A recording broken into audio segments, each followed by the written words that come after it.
Esas instrucciones que Dios le estaba dando al pueblo, dice: entonces el faraón pensará, los israelitas están confundidos, quedaron atrapados en el desierto, y una vez más endureceré el corazón del faraón y él saldrá a perseguirlos. Lo haré así para manifestar mi gloria por medio del faraón y de todo su ejército. Después los egipcios sabrán que yo soy el Señor. Así que los israelitas acamparon donde se les dijo. Cuando el rey de Egipto le llegó la noticia de que los israelitas habían huido, el faraón y sus funcionarios cambiaron de parecer. ¿Qué hemos hecho al permitir que todos estos esclavos israelitas se fueran?, se preguntaban. Entonces el faraón preparó su carro de guerra y llamó a sus tropas. Llevó consigo 600 de los mejores carros de guerra, junto con los demás carros de Egipto, cada uno con su respectivo oficial al mando. Así que el Señor endureció el corazón del faraón, rey de Egipto, quien por lo tanto salió a perseguir a los israelitas, los cuales se habían marchado con puños en lo alto en señal de desafío. Los egipcios los persiguieron con todas las fuerzas del ejército del faraón, todos sus caballos, sus carros de guerra, sus conductores y sus tropas, y alcanzaron al pueblo de Israel mientras acampaba junto al mar cerca de Pihairot, frente a Baal-Zephón. Mientras el faraón se acercaba, los israelitas levantaron la vista y se llenaron de pánico al ver que los egipcios los alcanzaban. Entonces clamaron al Señor y le dijeron a Moisés: ¿por qué nos trajiste aquí a morir en el desierto? ¿Acaso no había suficientes tumbas para nosotros en Egipto? ¿Qué nos has hecho? ¿Por qué nos obligaste a salir de Egipto? ¿No te dijimos que esto pasaría cuando aún estábamos en Egipto? Te dijimos: déjanos en paz, déjanos seguir siendo esclavos de los egipcios. Es mejor ser un esclavo en Egipto que un cadáver en el desierto. Pero Moisés les dijo: no tengan miedo, solo quédense quietos y observen cómo el Señor los rescatará hoy. Esos egipcios que ahora ven, jamás volverán a verlos. El Señor mismo peleará por ustedes. Solo quédense tranquilos. Amén. Oiga, qué fascinante historia. Amén. Qué fascinante historia la que encontramos aquí. Sin embargo, la verdad es que cuando uno lee este pasaje, hay cosas que nos llegan a sorprender. Hay cosas que nos sorprenden. Por ejemplo, todos pasamos por dificultades, todos atravesamos valles, todos atravesamos momentos complicados, momentos difíciles. Seguramente en este año vendrán sucesos o situaciones difíciles a las que nos tendremos que enfrentar. Para algunos quizás la entrada de año no les dio chance ni siquiera de acomodarse, de hacer una transición tranquila o en paz. Tuvieron que enfrentar luchas desde el principio de año, tuvieron que enfrentar situaciones. Nuestro mundo, nuestro mundo actual, hermanos, se vio de pronto en una situación de guerra, en un momento complicado, con la muerte de aquel personaje, de aquel líder del ejército de Irán. Toda esta situación a principio de año trajo, aleluya, una tensión terrible entre los pueblos y entre las naciones. Hay quienes alertaban la posibilidad del estallido de una tercera guerra mundial, y luego las situaciones climáticas en Australia, después situaciones similares como terremotos en diferentes partes. Puerto Rico fue sacudido por un terremoto. La Ciudad de México también, otros lugares, El Salvador y otras partes también como Alaska. Hace que fue 2 días también se hablaba de un terremoto y una posibilidad de tsunami. Todas estas cosas, hermanos, son parte de nuestro tiempo, de nuestra vida, enfrentar situaciones, algunos más, algunos menos. De pronto nos vemos acorralados por situaciones complicadas en la vida, pero lo cierto es que todos pasamos por situaciones adversas. La diferencia está en que no todos somos capaces o son capaces de descubrir las verdades que Dios quiere revelarnos en medio de esa situación, en medio de ese problema, en medio de esa lucha que estás enfrentando actualmente. Dios tiene verdades que quiere revelar a tu vida. ¿Cuántos alaban a Dios esta noche? Amén. Dios tiene verdades que quiere revelarte a ti, que quiere mostrarte a ti. Y aunque todos pasamos por situaciones adversas, no todos son capaces de descubrir las verdades de Dios, las verdades divinas en medio de esa situación. La historia de Israel en Egipto comienza con la llegada de José. Cuando José es vendido por sus hermanos, cuando José es transportado a Egipto por los madianitas, vendido a Potifar, y empieza una historia, hermanos, en la que, aleluya, José se ve truncado, aleluya, en las expectativas y en los sueños que él tenía o que él realizaba en su corazón. Sin embargo, las luchas y las dificultades y las adversidades, hermanos, no fueron capaces de detener el sueño que José, aleluya, buscaba alcanzar. Porque del piso de una oscura cárcel, de una sucia cárcel, Dios lo levantó para dormir, aleluya, en una de las mejores habitaciones del palacio del faraón en Egipto. Den un aplauso fuerte al Señor. Y eso es lo que Dios hace. Porque la adversidad y la dificultad, aleluya, aleluya, no le sorprenden a Dios. Nos pueden sorprender a nosotros esos momentos. Nos pueden de pronto, aleluya, querer desestabilizar. Pero Dios está firme en su plan y en su propósito. Él sabe, aleluya, actuar en medio de las dificultades y en medio de esa adversidad, aleluya, a la que José se enfrentaba. Dios manifestó su favor a José y lo levantó y lo llevó a ser el hombre segundo más poderoso después del faraón. Sin embargo, el tiempo transcurre. Cuando José llega al palacio, eso dio una oportunidad para que su familia se pudiera reunir con él. Usted conoce la historia. Amén. Y entonces los israelitas se multiplican en Egipto.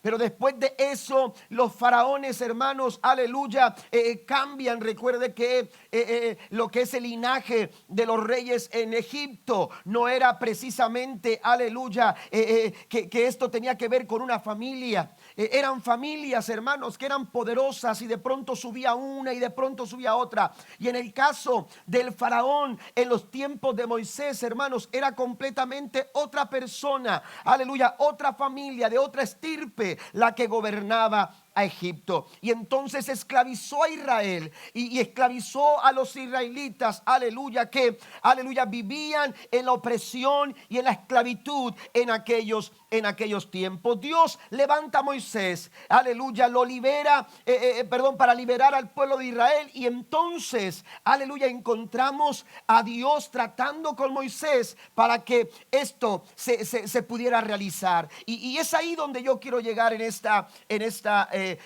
tarde, para mencionarle cuatro principios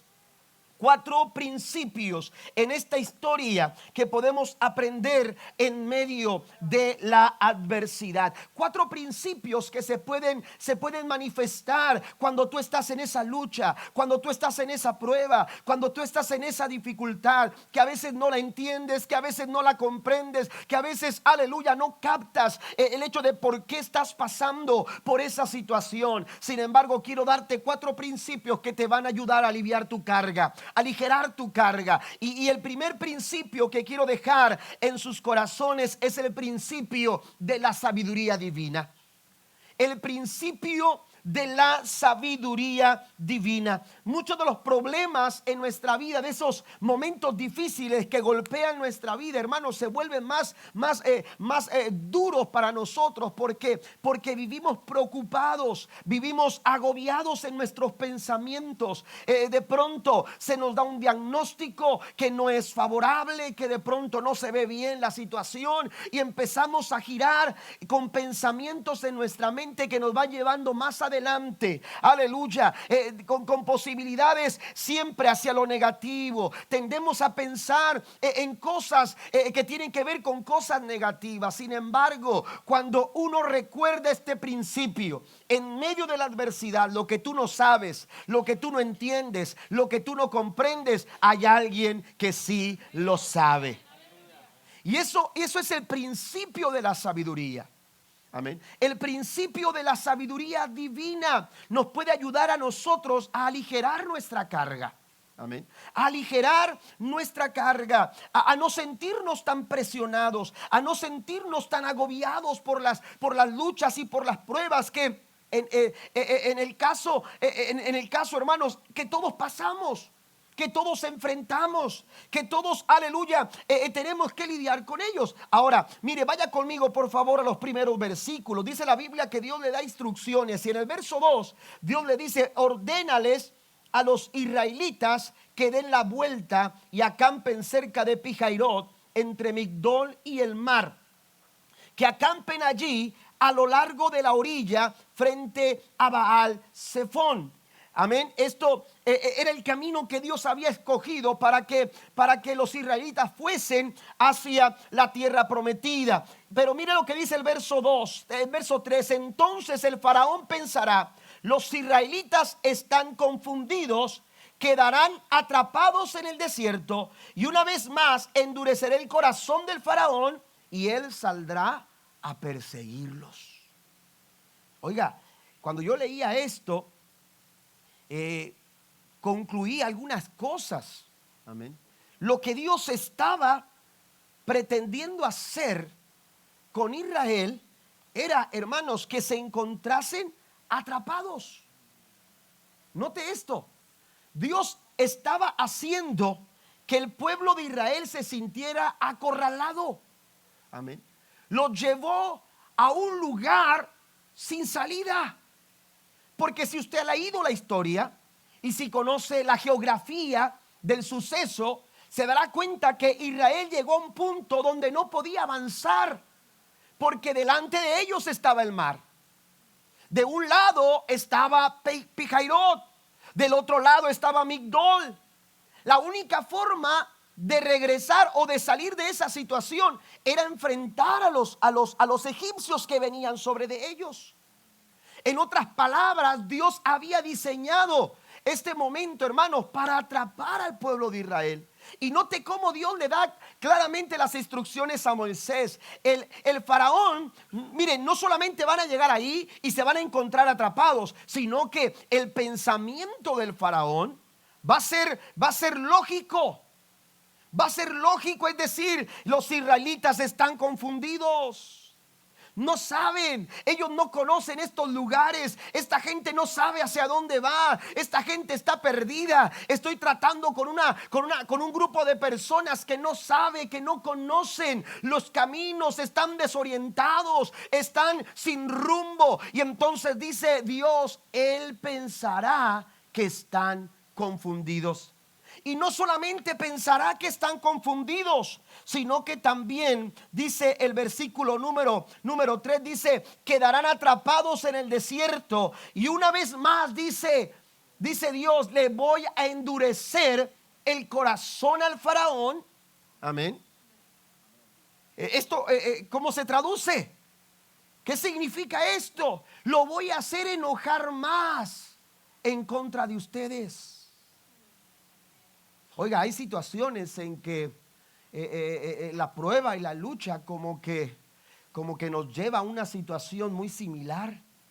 ¿Cuántos de nosotros no nos hemos encontrado en un momento determinado de nuestra vida sin escape, sin salida, nos hemos sentido, aleluya, de la misma forma en la que se describe, aleluya, al pueblo de Israel, un pueblo atrapado, un pueblo confundido, un pueblo, aleluya, que estaba atrapado en el desierto, un pueblo que estaba, aleluya, a la expensa del enemigo, aleluya, y no solo eso, sigue diciendo la escritura que entonces voy a endurecer su corazón, dice, aleluya, voy a endurecer el corazón del faraón y entonces saldrá a perseguirlos.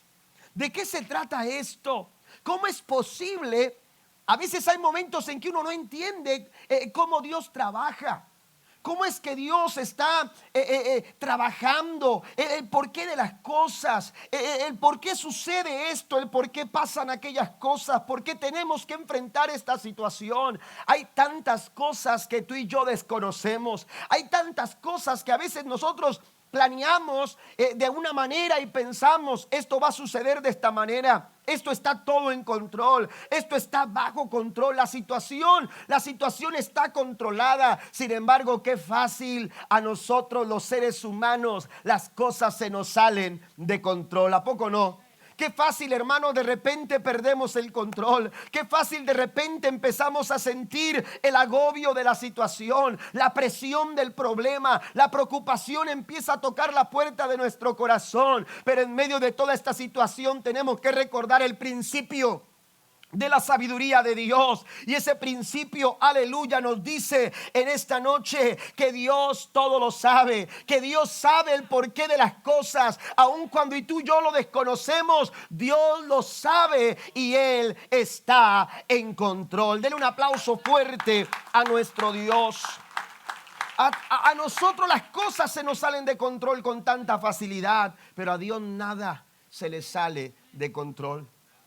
Dios sabe, hermanos, aleluya. Dios sabe lo que está haciendo en tu vida, lo que está haciendo en tu hijo, lo que está haciendo en tu matrimonio, lo que está haciendo contigo en esa área que has sentido como confusión, como que te sientes atrapado, como un desierto. Dios sabe lo que está haciendo, aleluya. No tienes por qué desconfiar. Mire, nosotros a veces hablamos tanto de la fe y pensamos que la fe solamente se trata de lo que Dios puede hacer. Dios puede sanar, sí. Dios puede restaurar, sí. Dios puede liberar, sí. Dios puede hacer milagros, sí. Pero yo quiero decirle que la fe no solamente se trata, aleluya, de lo que Dios puede hacer. La fe también se trata de lo que Él sabe, de lo que Él, aleluya, conoce. Aleluya, porque Dios no solamente puede, sino que también Él sabe lo que hace. Y en ese sentido nosotros tenemos que descansar en medio de nuestro desierto. Ese es nuestro oasis en el desierto. El hecho de saber que en medio de la enfermedad Dios sabe lo que está haciendo. Y yo puedo confiar, aleluya, que Él nunca se equivoca. Que Él nunca se equivoca. Aunque el camino se vea adverso, aunque la situación se vea complicada, yo tengo que descansar, aleluya, en el hecho de que Dios sabe lo que hace. Es el principio de la sabiduría, el principio de la sabiduría divina. Amén. Cuando yo, aleluya, encuentro ese principio en medio de mi adversidad, hermano, yo puedo descansar confiadamente. Por eso dice la Biblia que podemos clamar a Él con toda confianza al acercarnos al trono de su gracia. Y cuando usted lo hace con esa confianza, dice la Biblia, encontrará socorro y oportuno para tu alma. Podemos descansar en el principio de la sabiduría divina. Número 2, hay un segundo principio que yo encuentro en esta historia que ayuda a aligerarnos aligerar la carga en medio de nuestras dificultades, y es el principio de la fidelidad. Cada uno de estos principios se relaciona con el carácter y la personalidad de Dios. Amén. Y en ese carácter divino encontramos no solamente que Dios lo sabe todo, sino que también, hermanos, Dios es fiel. Amén. ¿Alguien lo cree? Dios es fiel. La fidelidad de Dios nunca falla.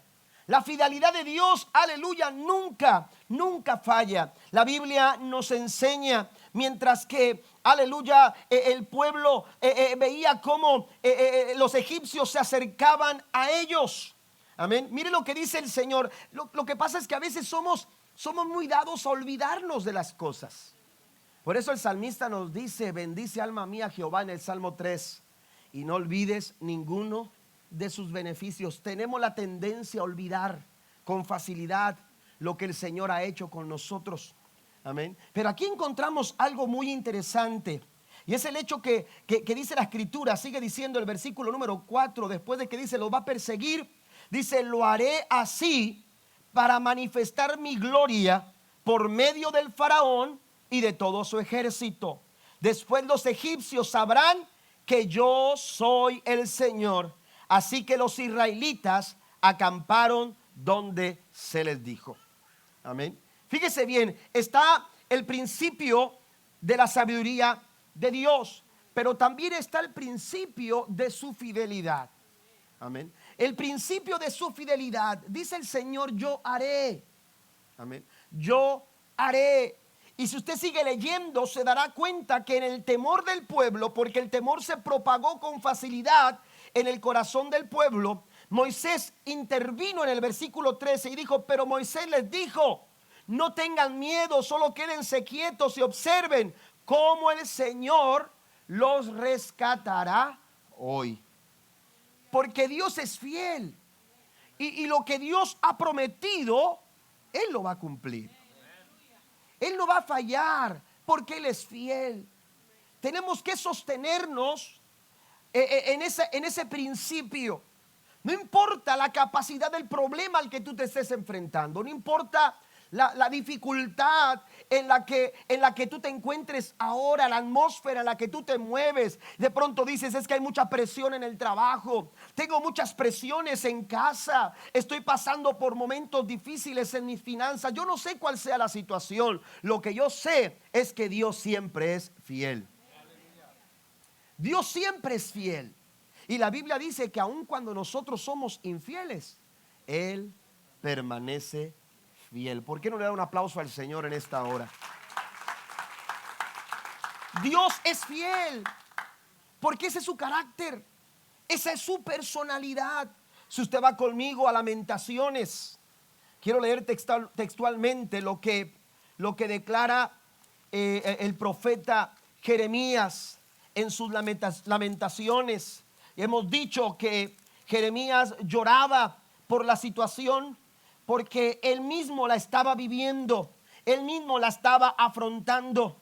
Y si usted se da cuenta, el capítulo número 3 comienza hablando de aflicción, hablando de enojo, hablando de tinieblas, hablando, aleluya, de quebrantamiento de huesos, de angustia, de cómo fue sitiado, muchas cosas como estas. Pero entonces va, aleluya, el mismo profeta va encontrando, aleluya, un alivio para su alma. Y en el versículo número 19 dice: recordar mi sufrimiento y no tener hogar es tan amargo que no encuentro palabras. Siempre tengo presente este terrible tiempo mientras me lamento por mi pérdida. Y entonces el verso 21, aleluya, él reflexiona y dice: no obstante, aún me atrevo a tener esperanza.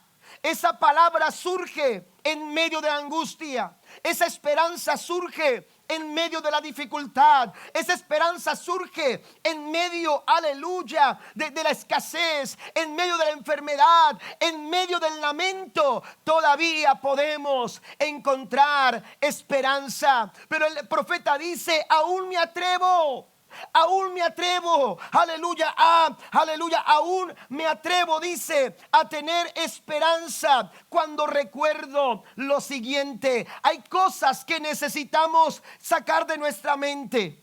Hay cosas que no podemos permitir que sigan manipulando nuestros pensamientos, pero hay cosas que no podemos olvidar. Hay cosas que no podemos hacer de lado, porque cuando tú las recuerdas, no importa cuál sea la prueba, no importa de qué tan grande sea el pijairón de tu vida, o qué tan grande sea el migdol de tu vida, o no importa qué tan extenso sea el mar que está delante de ti, el Dios que es fiel no fallará. El Dios que es fiel ahí estará contigo para fortalecerte y darte la esperanza que tú necesitas. Porque Dios es fiel. Dice, me atrevo a tener esperanza porque hay un argumento sólido, porque hay un argumento, hay una base que no me permite desvanecer, que no me permite venir abajo en mis fuerzas. Yo recuerdo, dice el profeta, lo siguiente: el fiel amor del Señor nunca se acaba, sus misericordias jamás terminan. Me gusta cómo lo dice la Nueva Traducción Viviente. Aleluya, el fiel amor del Señor nunca se acaba, sus misericordias jamás terminan. Aleluya, ¿por qué? Porque grande es su fidelidad. Grande es la fidelidad del Señor. Este año Dios seguirá siendo fiel. ¿Alguien lo cree? Dios seguirá siendo fiel a sus promesas. Dios seguirá siendo fiel a su palabra. Él ha dicho, aleluya, que su palabra nunca volverá vacía. Él ha dicho, aleluya, que sus promesas se van a cumplir. Y si Dios lo ha prometido, Dios lo hará. ¿Sabe por qué? Porque en las promesas está involucrado el carácter de quien promete. Si te promete un político, tú dices, ese hombre no va, aleluya, a cumplir lo que promete. Si te promete alguna persona, yo no sé cuántas personas te han prometido algo y te han decepcionado. Yo quiero decirte en esta noche que el Dios, aleluya, que promete en su palabra es un Dios que ha cumplido, es un Dios que cumple, pero es un Dios que seguirá cumpliendo cada una de sus promesas. ¿Cuántos alaban a Dios por ello? Porque Él es fiel. La fidelidad de Dios, aleluya, aleluya, es nueva cada mañana su misericordia, dice la Escritura. La fidelidad es un principio que nos ayuda a liberarnos de esas presiones y de esas situaciones. Eso es lo que quiso hacer Moisés con el pueblo de Israel. Ellos ya decían, te lo dijimos. Te lo mencionamos. ¿Para qué nos vamos? Es mejor ser esclavos en Egipto que ser cadáveres en el desierto. Oiga, qué tremenda situación. Querían regresar. Querían, aleluya, volver, aleluya, a su tiempo en Egipto. Sin embargo, Moisés les recuerda la fidelidad de Dios. Les recuerda la fidelidad de Dios con estas palabras. No tengan miedo, solo quédense quietos y observen la forma en que Dios los va a rescatar hoy. Deje que la fidelidad de Dios se manifieste a su vida. Deje que la fidelidad de Dios se manifieste en tu hogar, en tu familia. Dios es fiel. Dios ha sido tan fiel con nosotros. En los momentos críticos por los que hemos pasado, Dios siempre ha manifestado su fidelidad. Ha habido momentos de escasez económica, sí. Ha habido momentos de enfermedad, sí. Ha habido momentos de contrariedad. Nos hemos sentido atrapados por el desierto. Nos hemos sentido amenazados por las situaciones. Aleluya, nos han perseguido.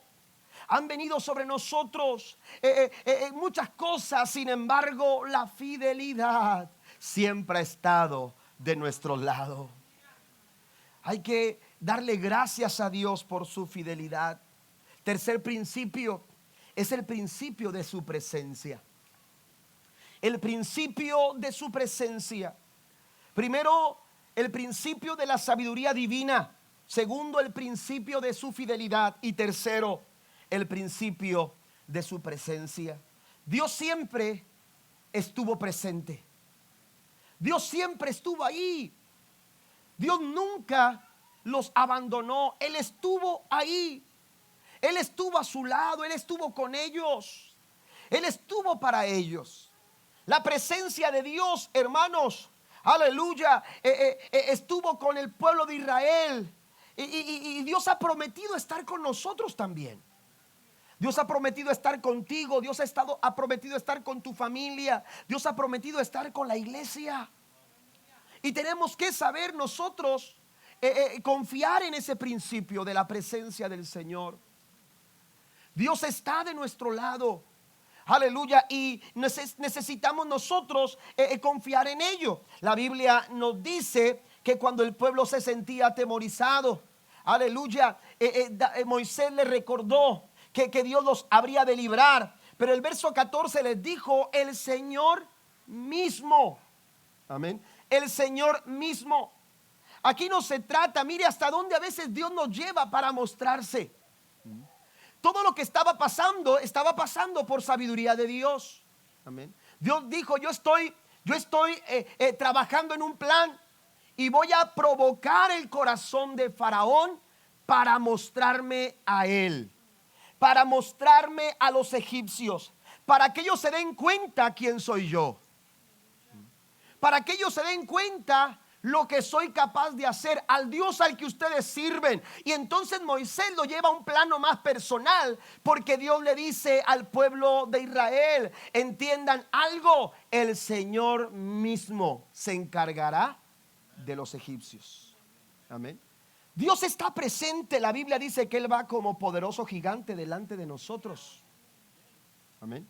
Dios está delante de su pueblo. Dios va, hermanos, un paso más hacia adelante que nosotros. Dios está, mire, para cuando tú pasas una situación, Dios ya pasó por ahí. Amén. Para cuando tú te enfrentas a una situación, Dios ya pasó por ahí.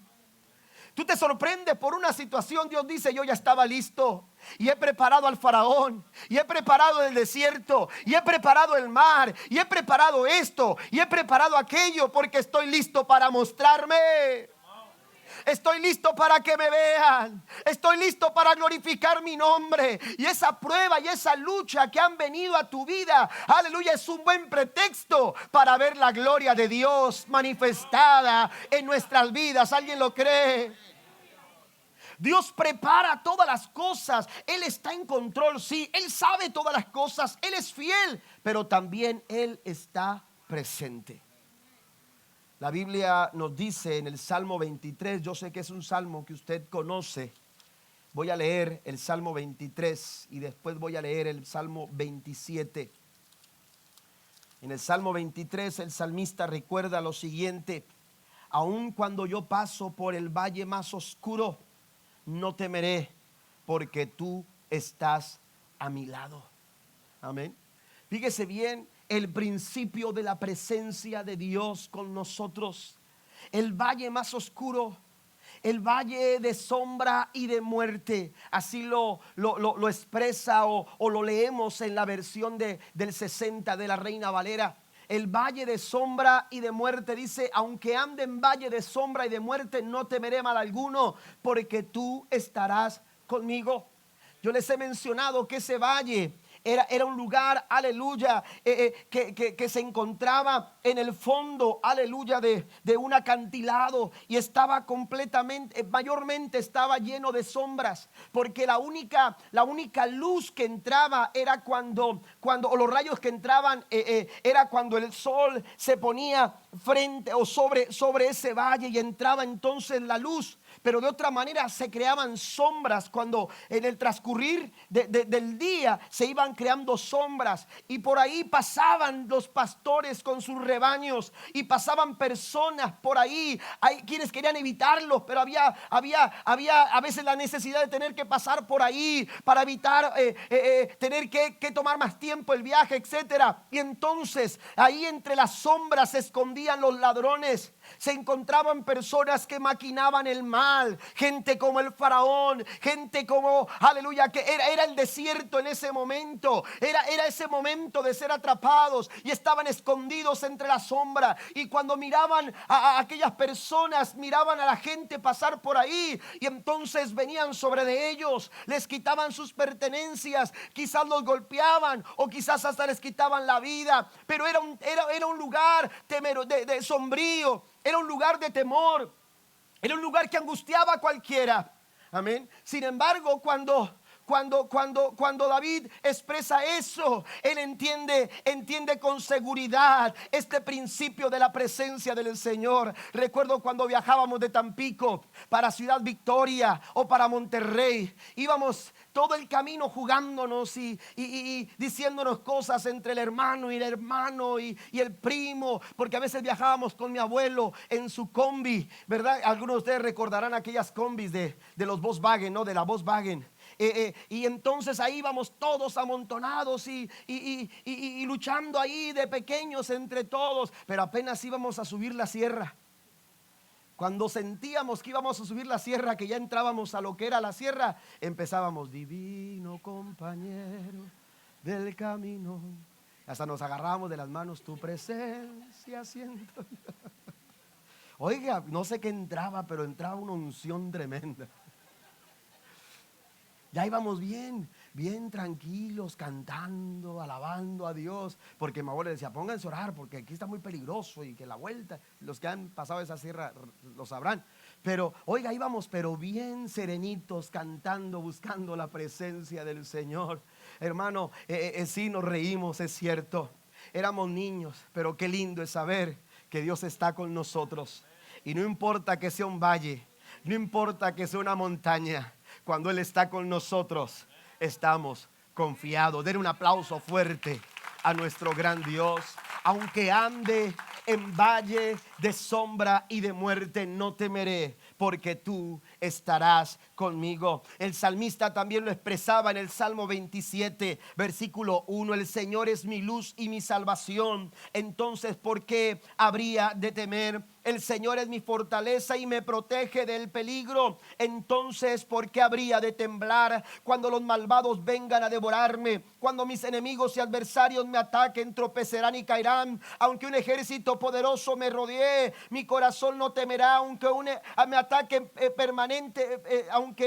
me ataquen permaneceré confiado, decía el salmista. Aun cuando la adversidad venga, yo estoy confiado. Eso es lo que hace el principio de la presencia de Dios en nuestra vida. Cuando tú sabes que Dios va a tu lado, cuando tú sabes que Dios camina contigo y tienes que enfrentar una situación en tu trabajo, tienes que el compromiso de entregar un trabajo a cierta hora difícil, el compromiso de salir adelante con algunas situaciones económicas, y tú dices: ¿cómo le voy a hacer? ¿Cómo voy a enfrentar toda esta situación que me ha rodeado? Ahí está Pijairot, ahí está Migdol, ahí está el mar enfrente, allá viene el faraón con toda su furia queriendo destrozarnos. Pero ¿sabe qué? Diga como dijo el salmista: no temeré mal alguno, porque Dios ha prometido estar conmigo. Él mismo, dijo Moisés, él mismo. Hay que prepararnos en este 2020, porque el Dios mismo, aleluya, que nos ha librado en el pasado, es el Dios que nos va a librar en el presente. Aleluya, recuerdo las palabras del salmista, aleluya, cuando dijo: aleluya, el Dios que me ha librado de la garra del oso y de la garra del león, es el Dios que ahora me va a librar de este filisteo incircunciso. Él no cambia. Él sigue estando con nosotros. Amén. Dios ha prometido estar a nuestro lado. Él mismo me recuerda ese momento cuando los jóvenes hebreos fueron lanzados al horno de fuego, calentados 7 veces más, atados en todo su cuerpo, con vendas, todo su cuerpo vendado. Pero la Biblia dice que cuando Nabucodonosor se quiso asomar, o se asomó, él exclamó: ¿cuántos fueron los hombres que hemos lanzado? Y le dijeron: 3. Sadrach, ahí lo veo. Mesac, ahí está. Y Abednego también lo identifico. Pero yo me pregunto: ¿qué están haciendo 4 hombres sueltos? Así dice el verso 25, aleluya, de Daniel 3. ¿Cómo es que los veo sueltos? Habían sido lanzados, atados, y ahora están sueltos. Y dice textualmente la Reina Valera del 60: y que se pasean. Oiga, usted se va a pasear al parque, Usted se va a pasear al Reino Aventura. Bueno, ¿qué es eso, pastor? Eso fuera cuando yo era niño. Los que se rieron se acuerdan. Así que es más o menos la edad, ¿ok? Pero, oiga, ahora hay Six Flags. Si usted se va a pasear a la playa, usted se va a pasear a la plaza, aleluya. En el horno de fuego no creo que tengamos oportunidad de pasearnos humanamente hablando, pero dice la Biblia que Nabucodonosor así lo dijo. Aleluya, veo a 4 hombres sueltos que se pasean dentro del fuego, y el cuarto de ellos no es Sadrach, no es Mesach, no es Abednego. Aleluya, me parece uno que se asemeja al Hijo de los dioses, el Dios que nunca nos deja. Él mismo dijo: Moisés, ustedes lo van a observar, ustedes lo van a ver actuar, ustedes lo verán con sus propios ojos, verán a Dios. Tenemos que prepararnos para ver a Dios. Tenemos que aplicar el principio de la presencia de Dios. Dios está contigo esta noche. No importa cuál sea la situación, Dios está contigo. Así lo ha prometido y Él lo va a cumplir. Él lo va a cumplir. Y los egipcios que ahora ven, nunca más.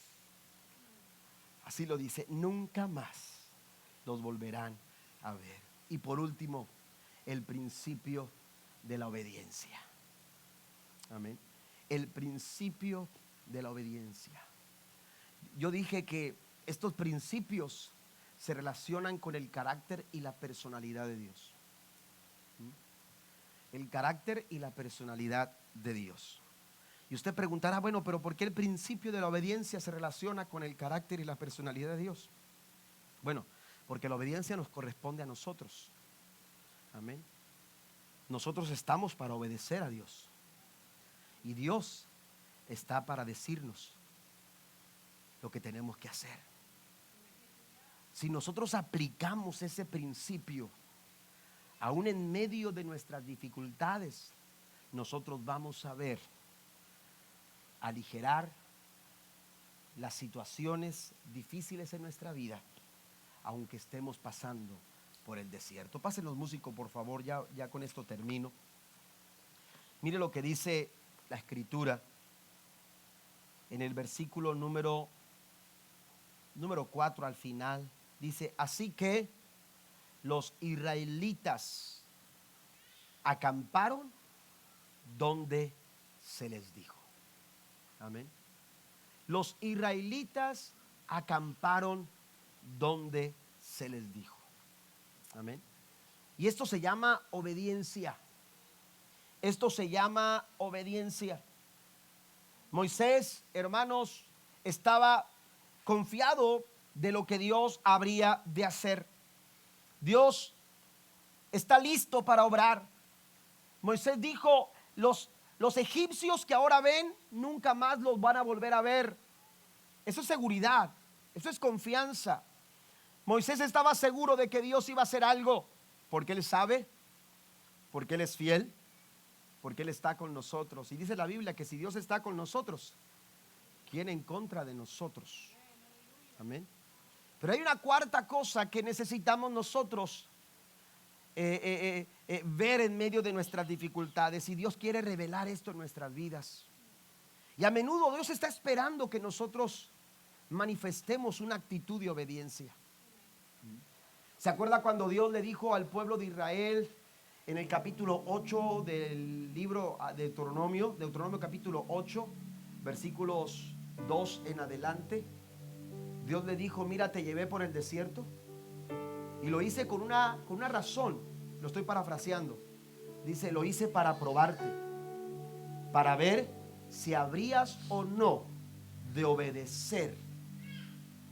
Hay desiertos en tu vida que han llegado a tu vida, a tu familia, han llegado a nosotros como iglesia también, porque Dios espera de nosotros que revelemos obediencia, que mostremos obediencia, que mostremos obediencia. Lamentablemente a veces nosotros no estamos dispuestos a obedecer. A veces nosotros nos resistimos a obedecer las órdenes de Dios. Dios es muy claro cuando da instrucciones. Mire, Dios le estaba diciendo hasta de lo que Faraón iba a pensar. Hasta lo que el Faraón iba a pensar. Él va a pensar que están confundidos. Dios tenía todo orquestado. Las piezas Dios las estaba acomodando todas en su lugar. Pero mire, veamos un panorama distinto. Veamos un panorama distinto. Dios orquestando todo y poniendo las piezas en su lugar. Amén. Pero ¿qué pasaría si nuestra actitud no está lista para obedecer? ¿Qué pasaría si nosotros no estamos listos? Si la pieza que somos nosotros no está lista para obedecer. No es que Dios se haya equivocado. No es que Dios no haya hecho lo que tiene que hacer. Cuando nosotros estamos desobedeciendo, hermanos, no podemos esperar ver el favor de Dios para nuestras vidas. El versículo 4 concluye diciendo: así que, amén, Dios dio las instrucciones y el pueblo las obedeció. Así que acamparon en el lugar donde se les había dicho. La pregunta en esta noche es: ¿estamos acampando en el lugar donde Dios nos dijo? ¿Estamos haciendo lo que Dios está esperando de nosotros? ¿Estamos pasando por el desierto? Eso no es una excusa para dejar de obedecer. La obediencia, hermanos, aleluya, debe mostrarse en cada momento de nuestra vida. En cada momento de nuestra vida Dios está esperando que nosotros seamos personas obedientes, porque Dios honra, Dios bendice, Dios favorece a aquellos que son obedientes. Hace algunas semanas atrás compartíamos sobre el favor de Dios y yo mencionaba que Dios no tiene favoritos. Dios muestra favor a aquellos que le saben obedecer.